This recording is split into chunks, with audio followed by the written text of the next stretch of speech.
Hello, everybody, and welcome back to Chakras and Cuss Words podcast. My name is Catherine, and I am your host. Welcome back to the astrology series. Today, we are going to be talking a little bit about the zodiacs and a little bit about understanding the composition of a birth chart.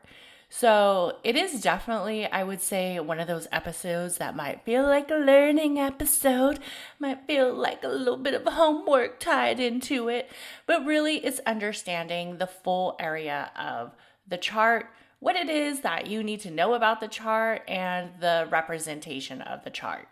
So the birth chart comes traditionally in an area of 12, I guess you could say, spaces. It's like a circle. And each one of these spaces represents a zodiac. And in these zodiacs, there's also houses. So we have the birth chart starting traditionally with Aries and continuing to move forward to Taurus, Gemini, and so on. However, this changes depending on the time, the place, and the date of when this individual was born. So, for instance, this person, if they were born with a sun sign of, let's say, Taurus, they might have an ascendant of Gemini and maybe a moon in Libra. Who knows, right? But basically, this just changes with the area of the time and the location that the individual was born. That they were born, honey. So let's get into some of, I would say, the key components of the language of astrology, just because you will hear these terms and these terms will come up. So you kind of want to have a little bit of an understanding of them when you are looking at birth charts, seeing how the planets move and correlate with the zodiacs.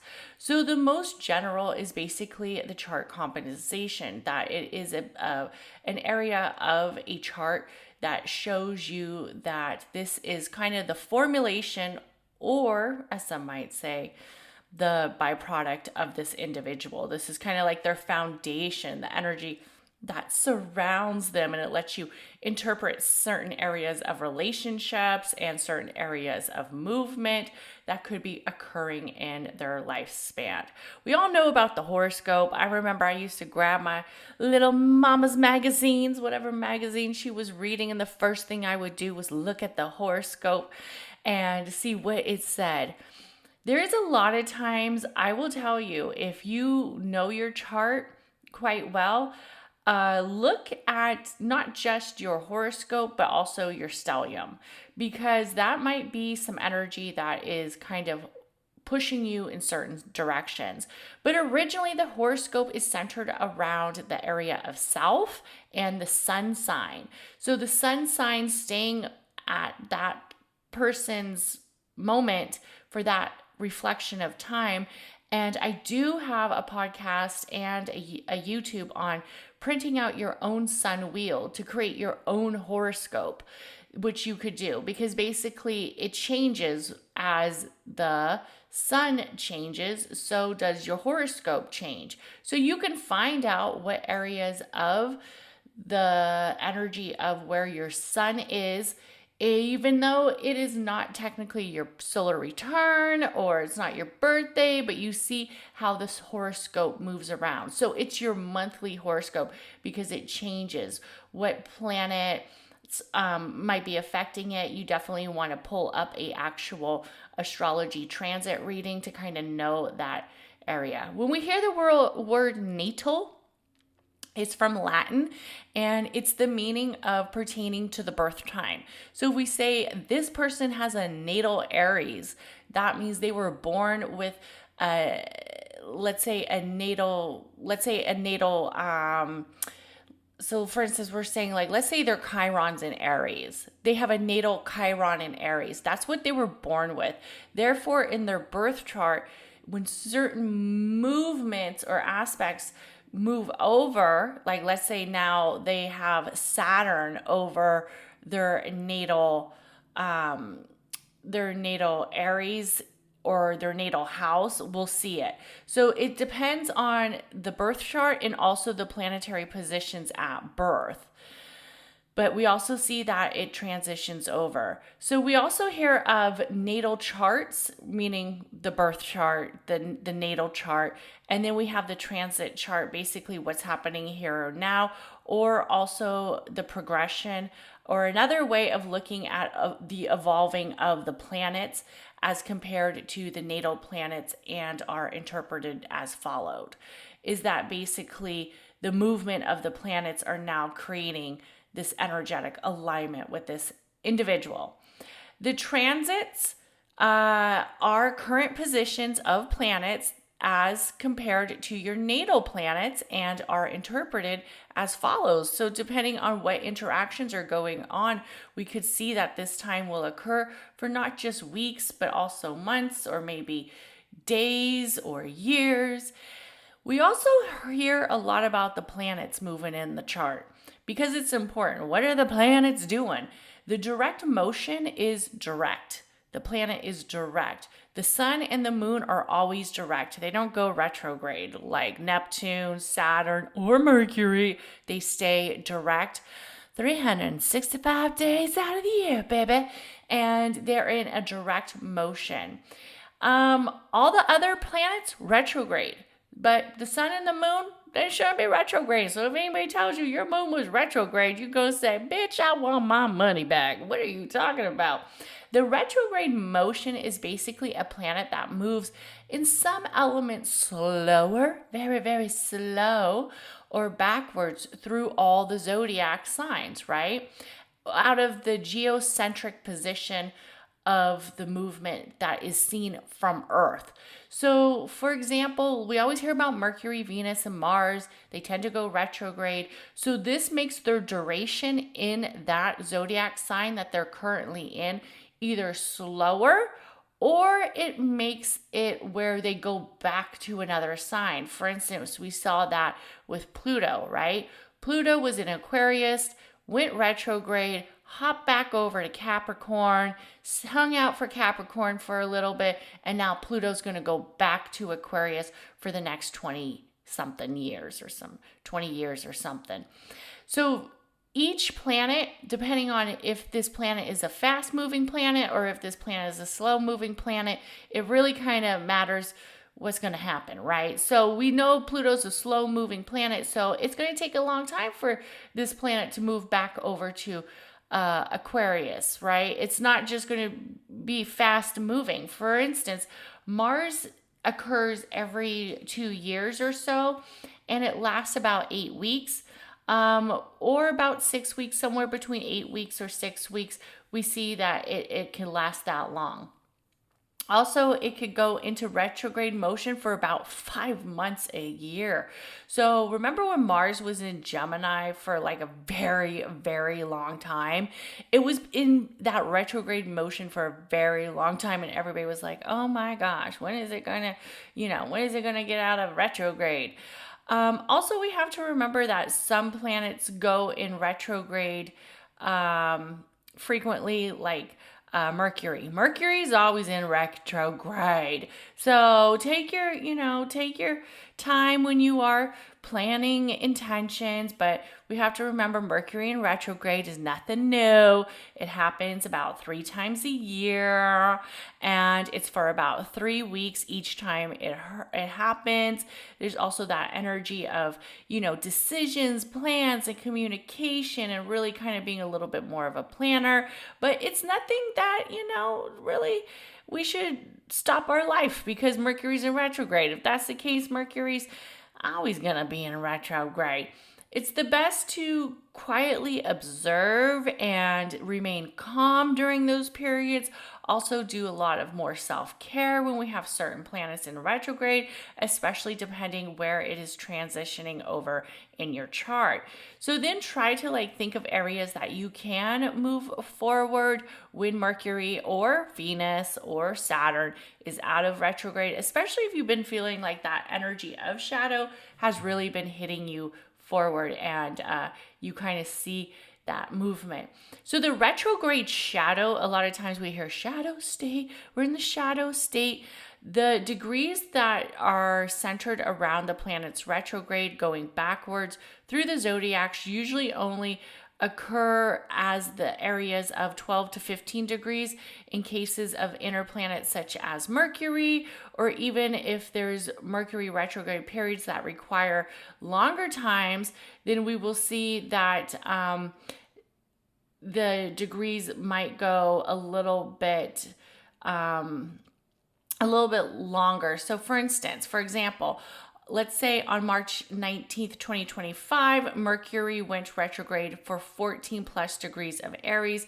On April 12th, it turned direct in the 2nd degree of Aries, and at 1 Aries of 45 on April 30th, it regained to 15 degrees of Aries. And if you are a math whiz, you will have fun with astrology, because astrology is basically math of the planets.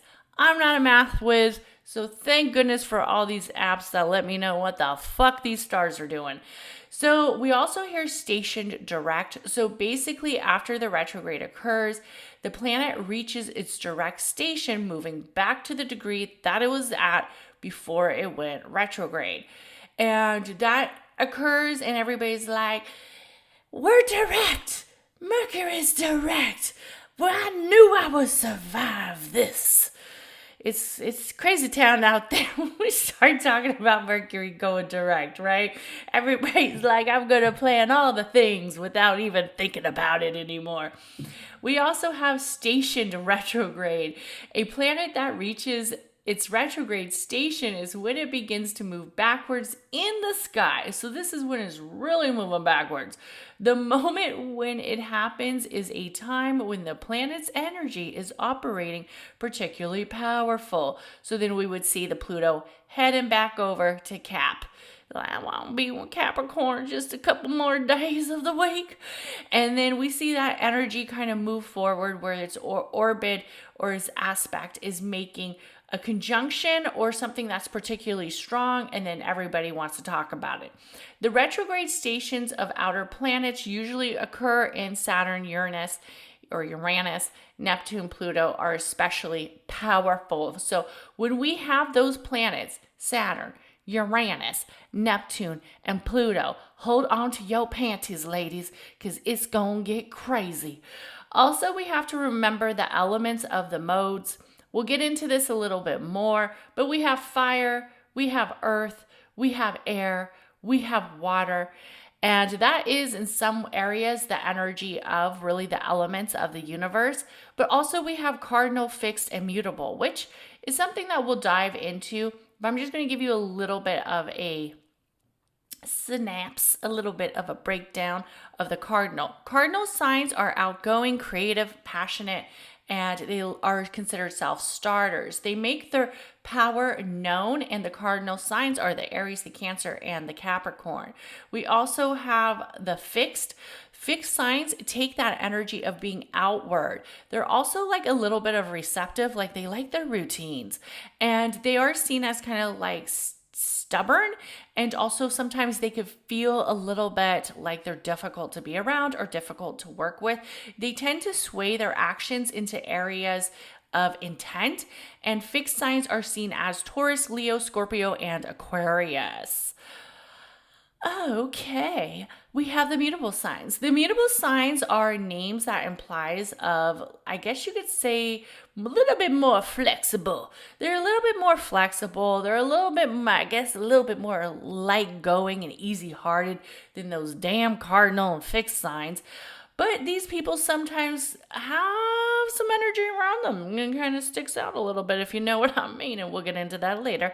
But the mutable signs are Gemini, Virgo, Sagittarius, and Pisces.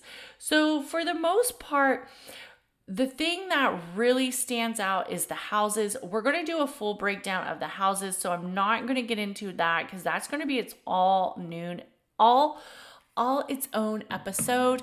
But let's talk a little briefly about the areas of some of the movement that we will definitely be talking about when you are looking at the chart. And we went over the moon, so don't pay too much attention to the moon phases. If you want to, if you want to go back and listen to the moon, definitely do that, because that talks about all of the major movements of the moon and the phases. And I think it's very important to know the moon phases. So when we are looking at aspects, and when there's two positions of planets, or maybe even three, and it's lining up in the chart, there are some terms that are going to stick out at you. It's going to jump out. You're going to hear these terms repetitively. They have to do with a lot of what the degrees of the planets are. So for instance, a conjunction is 0 to basically 8 degrees of two planets being lined up, conjunct together in most likely the same zodiac. The opposition is 180 to 8 degrees. A trine is 120 to 8 degrees. A square is 90 to 6 degrees. A sextile 60 to 4 degrees. An inconjunct is 150 to 2 degrees. A quintile is 72 to 2 degrees. A semisextile is 30 to 2 degrees. A semi-square is 45 to 2 degrees. A semi-quadrate is 135 to 2 degrees, and a biquintile is 144 to 1 degree, and a septile is 51.4286 to 1 degree. And you're probably thinking, what the fuck does all that shit mean, and why do I need to know it? For the most part, unless you are, I would say, an astrologer who is centered in astrology and you want to become a professional astrologer, I would definitely think you need to know what all that shit means. But for me, I don't need to know it. I just need to know the basics. The basics is the conjunction. 0 degrees implies that the planets are transitioning or natal or occupied in a same position in the chart. This is considered as a strong blend of energy. So this is the mixing of the margarita. This is the area that represents the two planets that move together as a major aspect, as a conjunction. An opposition or at 180 degrees reflects the planets on the opposite points of the zodiac, or approximately 180 degrees apart. This is considered a dynamic or a difficult aspect. So opposition is usually seen as a challenge. It makes sense. Just look at the word opposition. That's my ops. That is the movement that is a little bit of an obstacle. There is a planetary energies that are polarized out of the events that stimulate their actions, and integration is the challenge. So it's definitely a little bit of a challenge. The trine is a major aspect. The trine, or 120 degrees, reflects the planets in harmonious alignment with each other.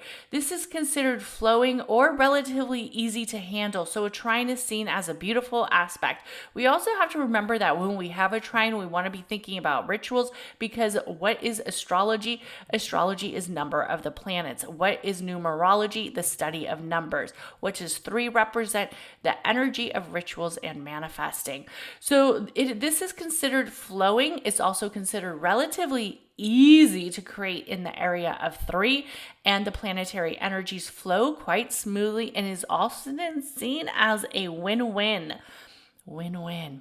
A square, just like a square on the box, just like a box, a square, if you were to draw a square, that's what the planets would be doing. The square, or 90 degrees, is considered a dynamic or difficult aspect. We have to see as the square kind of like of energies that are fighting. These energies don't get along. They don't like you. Hey, dude, what's that you claim? Like, they just don't like each other. And that's fine. Like, there's a bunch of bitches I don't like, but you know what? Sometimes we have to move past this chapter in our lives. And this square is a difficult aspect. It could also be seen as conflict. It could be feel as a little bit of tension and areas that makes you feel like, oh my goodness, Oh my goodness, over time. And some of these squares can hit us again. So we will see when the square's at its strongest, it might die down a bit and then come back up. We also have a sextile. A sextile, or 60 degrees, is representation of 1 to 6 of the circle. It is sexy, honey.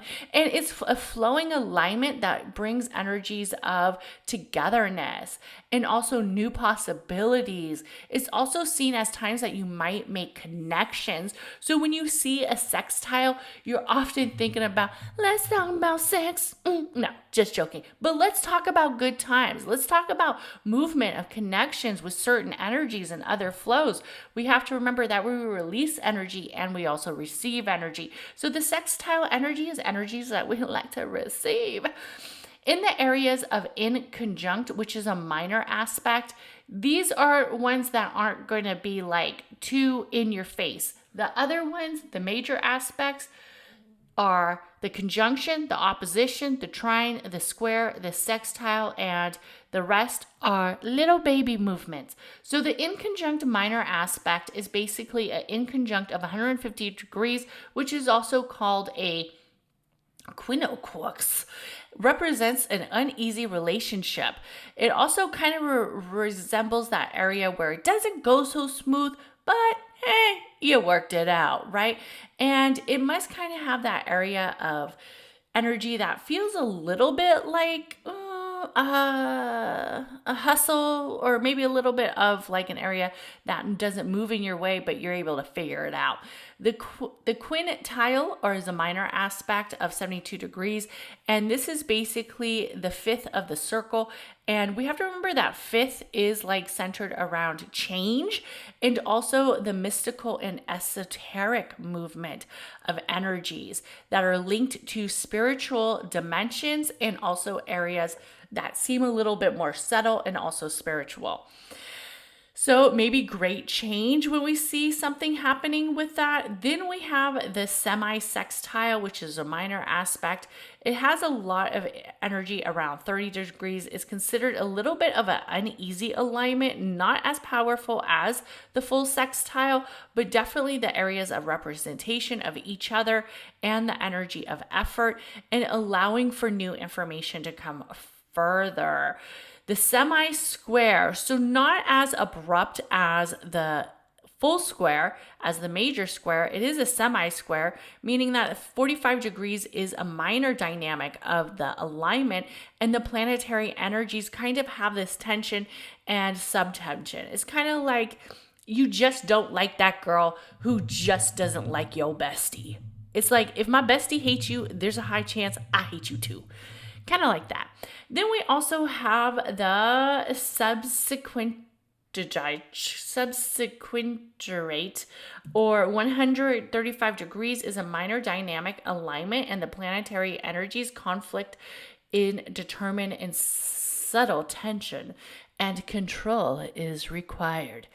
So it's like that one time that my I'm going to tell you this little story.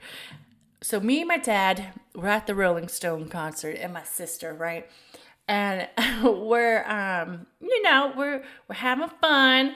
We're having fun. I think I got my mom to watch the kids, and my sister's like, "Do you want to eat some marijuana cookies?" And I'm like, "Fuck yeah, I want to eat some marijuana cookies, girl." I'll slide that shit through. So you're like, what the fuck does this have to do with astrology? But anyway, so she gives me this little piece of, marijuana cookie. It's I have it. I'm, eating it, whatever. And we go to our seats, and there is a lady who is, and then like, it's me and my dad and my sister, and we're having a good time, and this lady is just being so, like, she won't fucking sit her fucking ass down so we can see the goddamn show. Like, she's just all, I love you, Mick Jagger. Like, she's just all fucking, she probably had more friggin' drinks than anybody, but she was definitely having a good time.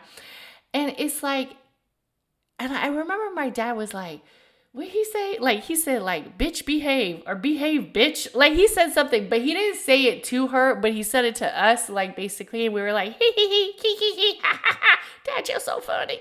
But now that I think about it, that was, like, a little bit of a subtle aspect of, like, control. Like, you could tell he wanted to tell her something, like, girl, sit your fucking ass down and take a fucking seat with your big ass hat. Like, she had, like, this big ass, all those rocker chicks wear those big ass fucking hats, and they're just sometimes so stupid.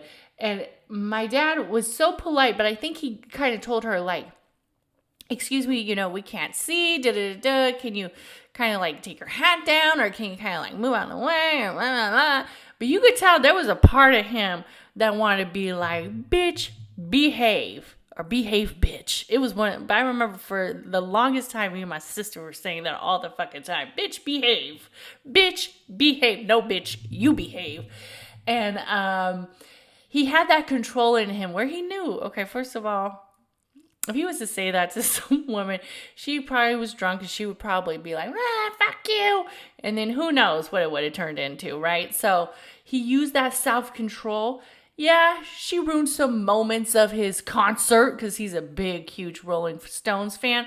But he had to use that control in a very, very conflict of tension and also energy around an event where control was required. And this is what that minor aspect of the sesquiquadrate, however the fuck you say it, is, because you have to use minor control at times. Because I'm sure he didn't want to say, bitch, sit your ass down and behave. But he didn't. He used control. He told us. We all, kiki, ha, ha, ha. And I remember I thought it was the most funniest shit ever. It probably wasn't that funny, but the fact that my sister gave me a big ass chunk of marijuana cookie, it probably was like 10 times funnier. All right, let's move on. So the biquintile minor aspect is basically of 144 degrees, and it's a double quintile, which is 2/5 of the circle, and similar to the quintile is a minor flowing alignment, and the planetary energies are positively linked, suitable, and also in the areas of spiritual dimension. And then we have the last one, the septile, which is a minor aspect, and it is in 51 degrees of 25 minutes, representing the 7th of the circle, and it is subtle, somewhat difficult. So the worst 15 minutes of your life, could you imagine? And the energies are dark, and they incline areas of the occult and different dimensions. So that is something that you're like, when you see that in the chart, fuck that 15 minutes. What can I do to change it? Let me just stay my ass in the house. Okay, so let's get into the areas of how can we explain this in a way that makes sense? The areas of polarity. And I'm just going to kind of talk about it a little bit, but how polarity works in astrology is the energy of basically negative and positive. Each polarity is linked to two signs with a complementary traits and the life's areas. They both reflect a push-pull dynamic. So no, this is not your push-pull on chest day. This is a push-pull dynamic in the areas of the energy of the cosmos. But we have to also look at that area of the physical. We have the push, pull. We also have the polar opposites, the masculine, the feminine, also known as the negative and the positive. Where this push-pull dynamic where each sign benefits from learning the aspects of the opposite. In areas of relationships, people often feel or maybe be attracted or they find balance to dominant signs that are opposite or on opposite poles of the chart. For example, a Leo might be very drawn to an Aquarius. The Aquarius might have that energy of ideals, and while the Aquarius might appreciate the Leo's warmth, harmony of charisma, the Leo might like that cold energy of the Aquarius. In the natal charts, the polarities can highlight the aspects of growth by encouraging the individual to integrate opposing qualities. For example, someone with a strong Aries energy can learn from the Libra's diplomatic approach and also the area of teamwork, while the Virgo might find balance by tapping into the Pisces creativity and also compassion. So it's kind of like opposites attract. The modalities and the elements of the polarities of each polarity pairs as one being masculine, also known as the fire or the air, which is seen as outward energy, with one as the feminine sign known as the earth sign or the energy of water, and the inward energy. The signs of balance for each by basically making an expression while sharing the underlying themes of what the chart really holds.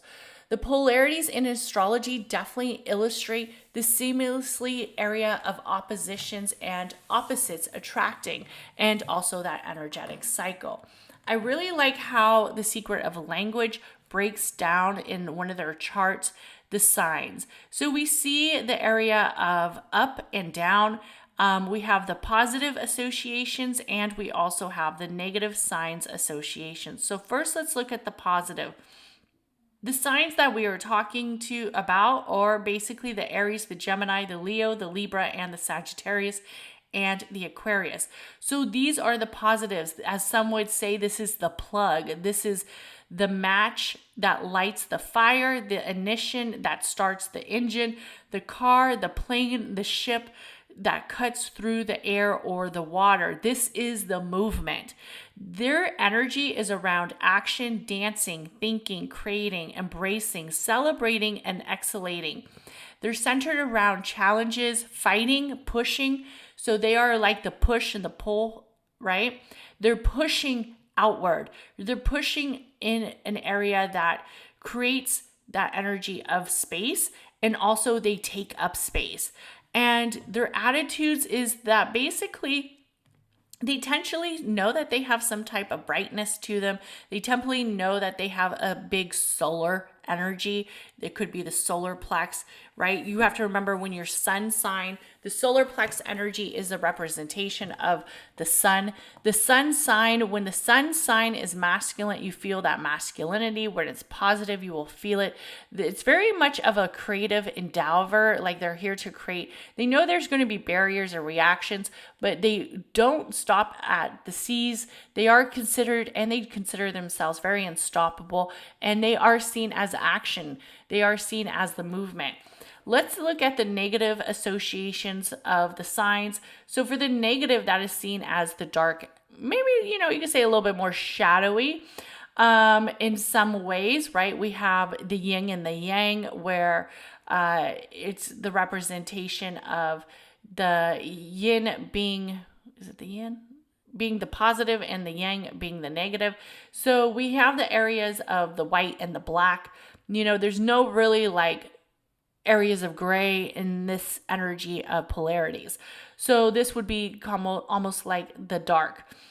The signs, there are the Taurus, the Cancer, the Virgo, the Scorpio, the Capricorn, and the Pisces.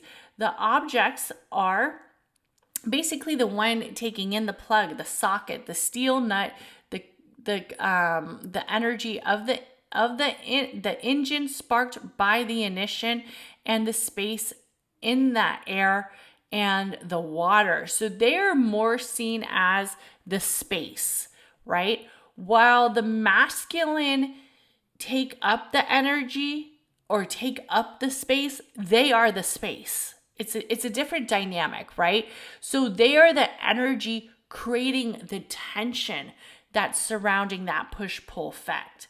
The actions, experiencing, resting, absorbing, tempting, adorning, celebrating, and avoiding, being pushed or being pulled, being in the space that is taken up. Their attitudes are more centered around open, more receptive, needing and accepting. They absorb, they embrace, they take energies of more giving. They're always seen as the area of anticipation or contemplation, but unlikely to feel that they have achieved it, where they use that energy of reflection, critical monitoring, and also seeing. They have the area of seductiveness that encourages the energy of improvement and quality and in certain experiences, but they seem to be somewhat satisfied, where maybe with the masculine energies, they're just never satisfied. There's areas of readiness and also raw expressions. The archetype of the female nourishing the collective, or the female nourishing or establishing that there's needs, that there's wants, that there's emotions that tie into the polarities of the zodiacs, right? So that is basically a quick understanding. I will do a quick breakdown real quick, because we are going to get into the zodiacs and also a little bit of the charts. So the Aries, is the first one, babe, and it's a fire sign. The traits are bold, ambitious, energetic. The Aries moves, taking a lead, and it thrives. And there's energies of challenges and obstacles that the Aries just runs through. It's known to have that energy of the ram, the symbol of the ram. The ruling planet is Mars. Taurus is seen as the element of the second zodiac. The Aries, okay, so let me start out. The Aries birthday is March 21st to April 19th, but it can change. Taurus, April 20th to May 20th. The element of earth, areas of reliable devotion. The Taurus is an earth sign. It's, it's the symbol of the bull. Its ruling planet is Venus. We're going to get more into the energy of each zodiac. The Gemini, the air sign, May 21st to June 20th. We see that the Gemini is courageous, communicative, symbol the twins, ruling planet Mercury. Cancer is water, the areas of intuition, sensitivity, the symbol, the crab, ruling planet, moon. Leo, we have that energy of fire, confidence, generous, seen to highlight in July 23rd to August 22nd. The symbol of the lion, ruling planet of the sun. The Virgo, August 23rd to September 22nd, element of earth, traits particular, analytics. It's also seen as that area of organization, the symbol of the Virgin, the ruling planets of Mercury. Libra, areas of air element, symbol the scales, ruling planet of Venus, known for being charming, having strong values and balance. Scorpio, element of water, passionate, resources, and intense. The Scorpio deeply is centered around emotional traits, truth, and loyalty. Symbol is the Scorpio. Ruling planet is Pluto and traditionally Mars. We have the Sagittarius, fire element. We see the areas of optimistic, independent. Sagittarius loves freedom, and also it is the archer. Its ruling planet is Jupiter. And like I said, it's fire element. We have Capricorn, earth element, disciplined, ambitious, responsible, and also seen as the goat. Ruling planet is Saturn. We have Aquarius, air element, innovative, humanitarian, as some would say, the water barrier. And also its ruling planet is Uranus. And Saturn, traditionally, we have the Pisces, which is the 12th house, the 12th zodiac. We have the element of water, traits, the areas of artistic movement, intuition, and the energy of symbol. The ruling planet is Neptune and traditionally Jupiter. The zodiac wheel is the circle divided into the 12 sections representing each zodiac. It is like a cosmic calendar. It is believed to basically be our first calendar. And that's why many people say the new year starts in Aries season with spring, right? It is centered around energies and patterns, archetypes, and the influence of personality traits and life experience. The breakdown of the wheel and the structure that makes it meaningful in astrology is basically the 360 degrees of the circle and the 12 signs. The zodiac wheel is the 360 degrees, and with each sign taking up about 30 degrees, the division reflects the path of the sun as it travels through the sky over the course of the year. Starting with Aries and ending with Pisces, the wheel moves counterclockwise, cycling through all 12 signs. The 4 elements that each sign belongs to is one of the 4 elements, and as we see that they have strong areas around nature. The fire sign Aries, Leo, Sagittarius associated with passion, creativity, action. The earth sign Taurus, Virgo, Capricorn, grounded, particularly centered around focus and stability. The air sign Gemini, Libra, Aquarius, intellectual, communicative, and also social. We have the water sign Cancer, Scorpio, Pisces, emotionally intuitive and also very sensitive. The areas of the elements give each sign its unique energy, and each element appears 3 times around the wheel, forming a balanced pattern. The 3 modalities that most of the time we see with these zodiacs are another layer of organization of the wheel, another energy of patterns, cardinal, fixed, and mutable. These represent different approaches to life. The cardinal sign, the Aries, the Cancer, the Libra, the Capricorn. Initiators of new seasons, actions, oriented, and leaders. Fixed signs, Taurus, Leo, Scorpio, Aquarius. Steady, persistent, and focused on maintaining stability. Mutable signs, Gemini, Virgo, Sagittarius, Pisces, adaptable, flexible, and often focused on transformation. The 12 houses in the area of the chart. The wheel also represents the 12 astrological houses.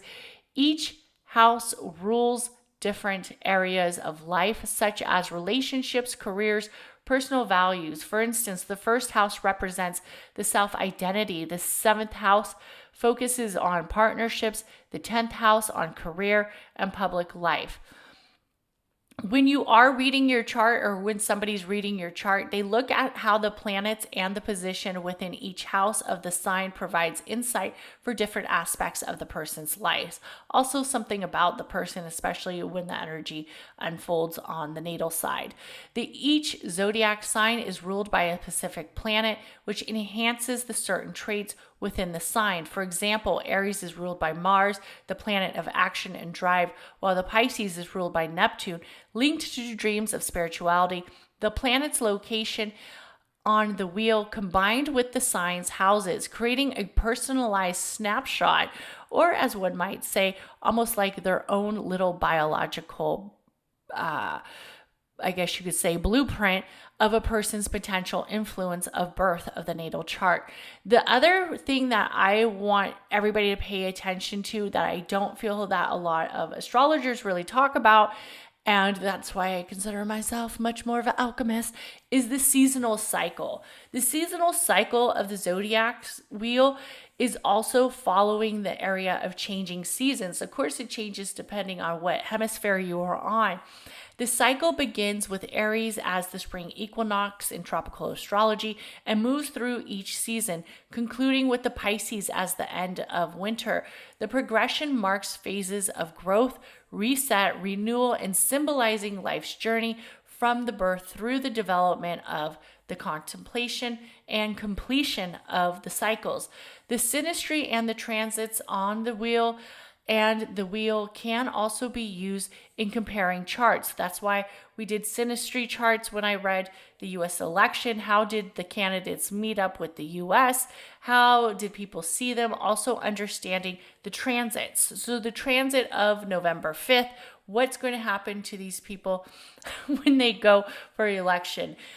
Maybe by the time this podcast is released, we will already know who our president is, because I'm recording this podcast early. So it will be released later in the month, hopefully the month of November. The wheel can also be centered around the transits. So when somebody is looking at your chart, when you are looking at your chart, where the current planets are positioned on the wheel and how they align with the person's natal placements, remember to interpret trends and events. The zodiac wheel is seen as a structure of element, modalities, houses, and provides a map for understanding certain interactions between the cosmic energy and our life phases. It is often used as guiding framework as a resource. Please do not devote all your life to astrology and looking at the chart to such great detail unless you are an astrologer and that's what you plan on do.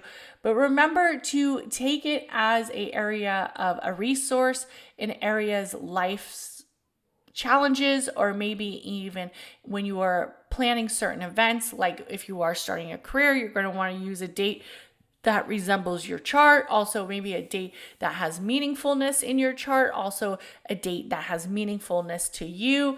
You know, a lot of times people are born with charts and you'll see some people go, that chart, oh no. We have to remember that everybody's different. All our life experiences are different. How we move in certain areas of astrology really takes a format with us, right? So it is centered around the movement of us, the movement of the planets, and the cosmos. So I want to thank everybody for listening to this podcast. We will definitely get into more of the zodiacs coming up, and then we will talk about the houses. And then I will say happy reading for you when you are reading your birth chart. Everybody have an amazing day. Please comment, like, and don't forget to have a little rating of me, your favorite podcaster, because it helps me move up the podcast ladder and it helps people like us find this podcast. So thank you, and share it with your favorite witchy bestie. Everybody have an amazing day. Bye.